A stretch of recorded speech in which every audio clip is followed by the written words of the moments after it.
안녕하세요. 너하나 은퇴학교 꿈꾸는 자본가 이권복입니다. 은퇴전략가 김동석입니다. 네, 모두 은퇴자들의 로망이 있잖아요. 뭘까요? 매일매일 월급을 받는, 월세를 받는 거죠, 어떻게 보면. 네. 매일매일 월급 받을 수 있다면 최고죠. 네, 그렇죠. 그러니까 모든 은퇴자들의 로망인데 그런 분들이 실제로 있더라고요. 또 있죠. 그리고 그분들 중 한 명이 저희 은퇴학교 오셔서 은퇴 상담을 받고 가셨잖아요. 그렇죠. 네. 제가 생각하기에 이런 은퇴자분이라면은 아무런 은퇴 고민이 없으실 것 같은데 그분의 은퇴 고민은 어떤 거였나요? 일단 이분은 되게 특이했어요. 네. 여성분이었는데 50대. 네. 이분이 그렇게 매일 월급을 받을 수 있었던 이유는 네. 딱 한 가지예요. 네. 뭘 것 같아요? 아무래도 직업이 진짜 많거나 아니면은 월세 수입 이런 거 아닐까요? 이 첫 번째 우리가 이런 얘기 많이 하잖아요. 네. 교육 받을 때도 네. 책 읽을 때도 그렇잖아요. 네. 책을 왜 읽냐? 네. 교육은 왜 받냐? 네. 몇백만 원씩 드리고 행동하지 않을 겁니다. 네. 이분은 행동을 한 분이. 그러니까 뭐냐면 네. 이분이 이제 외국에 좀 살다가 들어왔는데 네. 한 5년 나가 있다가 한국에 와 보니까 갑자기 자기가 5년 전에 한국을 떠날 때 자기 친구들하고 네. 보니까 소득 격차가 너무 난 거야. 이게 뭐지 이게 도대체? 보니까 아파트 몇 채 사놓은 게 친구들은 이렇게 자산가치가 올라간 거예요. 네. 근데 당시 이분의 문제는 뭐였냐? 나는 죽어도 빚은 못 내겠다. 빚내서 뭘 못하겠다. 네. 이거를 깨니까 모든 게 해결되더라. 그쵸, 그래서 네. 그때부터 내가 대출을 받을 수 있는 걸 몽땅 대출을 받아가지고 이분이 이제 선택을 한 거예요. 근데 보니까 또 수도권이 너무 비싸잖아요. 그쵸. 그래서 굳이 이걸 꼭 수도권에서 해야 될 필요가 있을까? 그래서 이분이 지방을 선택했어요. 지방에 대전, 역세권에 가가지고 이분이 우리가 흔히 말하는 다가구 주택을 산 거죠. 한 채를 샀어요. 빚을 내서 산 거죠, 대출로. 그렇게 해가지고 좀 허름한 걸 사서 완전 올 리모델링을 해서 전혀 집이나 월세를 받는데 문제가 없도록 해서 딱 10가구를 만든 거죠. 그래서 이제 첫 한 개에서 이제 10개가 매일같이 이제 들어오는 거죠. 그럼 이제 30일 중에서 열흘이 해결된 거죠. 그렇죠. 그래서 이분이 그때 너무 기뻤다고 해요. 그렇죠. 야, 그래가지고 꿈을 꾼 거예요. 네. 이거 10개인데 내가 이거 30개를 늘리면 매일같이 그쵸, 월급을 받을 수 있는 거 아닌가? 네. 남편하고 싸울 일도 없고 당신이 월급을 많이 받아 상관없어 이럴 수 있잖아요. 이분이 이제 어떻게 하면 될까? 어떻게 하면 될까? 그래서 또 대출. 그래서 두 번째 거 다시 또 같은 지역에 역세권에 했어요. 그래서 이제 드디어 20개가 된 거예요. 야, 이제 드디어 한 개만 더 하면 된다.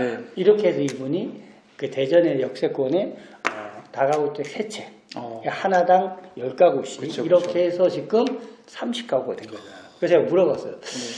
그때 그 느낌이 어때서? 그러니까 30번째 거, 그러니까 세 번째 가구를 샀을 때의 느낌은 사실 첫 번째가 제일 기뻤고 두 번째, 세 번째는 그냥 그런가 보다 무덤덤하게 되더라. 그래서 모든 사람이 로망인데 그렇게 얘기하시면 안 되죠. 저도 그렇게 안 되는데. 그러니까 이분이 웃으면서 그것만 한 건 아니고 이제 또 아파트도 한 2개 하셨더라고요. 그 도대체 지금 자랑하러 오셨나요? 자랑하러 오셨어요. 그러니까 그건 아니고 모든 이제 이런 자산이 부동산에 가 있으니까 지금은 이제 아파트 2채도 매매를 내놨는데 매매가 잘 안 된다고 하는 거예요. 그러니까 이제 유동성 위기라고 우리가 얘기하잖아요. 환급성 보장이 안 되는 거죠. 우리가 뭐 상가나 다가구 이런 것도 갑자기 팔고 싶다고 팔리는 게 아니잖아요. 그렇죠? 맞죠. 아파트 같은 경우는 뭐 왕창 낮췄다 이러면 뭐 금매라고 해서 나갈 수도 있지만 지금 2채가 안 나가고 있는 거예요. 그래서 원장님 이거 그럼 어떻게 해야 되나요? 그래서 이제 제가 그런 거죠. 100% 부동산에 가 있는 걸 이제 남편이 은퇴하려면 좀 몇 년 남았더라고요. 리밸런싱을 해라. 포트폴리오를. 왜냐하면 지금 예를 들면 우리가 뭐 상가 수익률, 다가구 수익률이 뭐 4%대 5%가 안 되잖아요. 자, 그럼 한번 우리 생각해 보죠. 예를 들면 금융상품에서 해서 만약에 내가 4% 5%를 받을 수 있다면 얘는 언제든지 환급성이 보장되잖아요. 안전성은 좀 떨어질 수도 있겠지만 환급성이 보장되잖아. 그리고 소득은 똑같이 나와. 그러면 굳이 100%를 다 거기다 할 필요가 있냐. 그래서 이제 이분은 저는 그런 생각은 전혀 안 했고 무조건 얘가 안전하기 때문에 여기다 올인했는데 네. 그럴 수 있는 방법도 있었네요. 뭐 우리가 이제 흔히 하는 얘기로 뭐 어떤 종목을 말할 수는 없지만 네. 배당주 하시는 분도 있잖아요. 그쵸. 특히 해외. 네, 그쵸. 이제 뭐 국내보다는 해외 같은 경우는 뭐 분기당 하기 때문에 이걸 잘 하면 네. 똑같이 이렇게 매일같이 매달 소득이 될 수 있도록 해놓은 사람도 있잖아요. 네. 그러면서 우리가 뭐 상가나 기타 이런 데는 4% 5%의 안정적인 배당 수익을 받을 수도 있다. 근데 여기에 장점은 뭐냐? 혹시나 이제 얘가 뭐 결혼을 한다고 해요. 돈이 필요해요. 그럼 바로 주식 팔면 되잖아요. 네. 맞아요. 그러면 뭐냐면 똑같이 월세 개념의 소득은 매월 받으면서 네. 혹시 돈이 필요할 땐 바로 환금성을 보장받을 수 있다. 근데 온리다 부동산에 묶여 있으면 상가가 팔고 싶다고 팔린 것도 아니죠. 그렇죠, 맞아요. 다가구가 팔고 싶다고 팔린 것도 아니잖아요. 네. 이런 위험성이 있고 또 하나는 이제 다가구는 뭐 아시는 것처럼 노후화될 수도 있고 네. 고장나면 고쳐줘야 그쵸. 되고 네. 여러 가지 돈이 들어가지만 얘는 안 들어가잖아요. 네, 그쵸. 그리고 네. 약간의 위험성은 있지만 네. 배당은 안정적으로 받을 수 있고 언제든지 필요하면 환금성이 보장된다. 네. 그래서 이제 그분은 포트폴리오를 좀 조정해서 해가는 방향으로 이랬었죠. 그럼에도 불구하고 저는 네. 살짝 부러웠어요. 매일같이 월급 받는 여자. 네.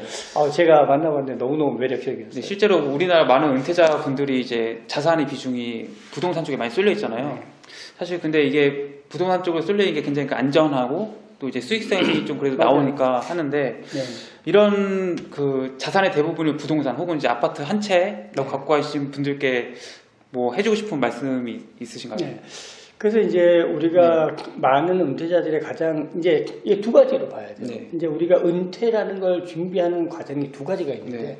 첫 번째 직장 생활할 때 네. 이때 최대한 좀 약간 무리하세요. 네. 그렇게 해서 자산의 규모를 키워라. 네. 부동산으로 키우든 멀리 키우든 상관없어요. 근데 네. 은퇴를 딱 하잖아요. 네. 그러면 이제 여기에 있으면 안 되는 거예요. 그때는 자산을 키웠다면 직장기에는 자산을 키우고 은퇴한 이후에는 이걸 어떻게 해야 되죠? 소득 중심으로 바꿔야 그쵸. 되는 예. 거예요. 그러면 이제 이거를 아파트 한 채밖에 없다. 주택연금에 가입을 하고 그렇게 해서 자기의 한 달에 생활비가 300원이면 300만 원이 네. 국민연금에서 나오는 거, 주택연금에서 나오는 거, 개인연금에서 나오는 거 이렇게 해서 월 300의 포트폴리오를 갖춰야 되는 거죠. 그렇게 해서 이제 직장기와 은퇴기를 구분해야 된다. 근데 많은 사람들이 은퇴해서 계속 돈 욕심만 내는 사람이 있어요. 네. 계속 무리한 투자. 네. 그러니까 잘못하면 노후 파산이 될 수도 있죠. 그래서 직장기 동안은 좀 무리하더라도 회복이 되잖아요. 네, 그렇죠. 그렇게 하고 은퇴를 했다 그러면 최대한 월세 위주로 네. 즉 생활비가 나오는 시스템을 리밸런싱을 어떻게 할까 요 관점으로 바라보는 게 가장 안전하겠죠. 그래서 오늘은 이제 그 매일 월급을 받는 월세를 받으시는 분이죠. 월세를 받으시는 분 사례를 통해서 뭐 자산의 유동성, 부동산의 비중이 많은 분들의 은퇴자들을 위한 그런 이야기를 한번 해봤고요. 네, 너와 나의 은퇴학교는 주식 부동산 은퇴 전략에 대한 다양한 컨텐츠 올라오고 있습니다. 이러한 분야 관심이 있으신 분이라면 은퇴학교를 구독해 주시고 좋아요 누르시면 감사하겠습니다. 고맙습니다.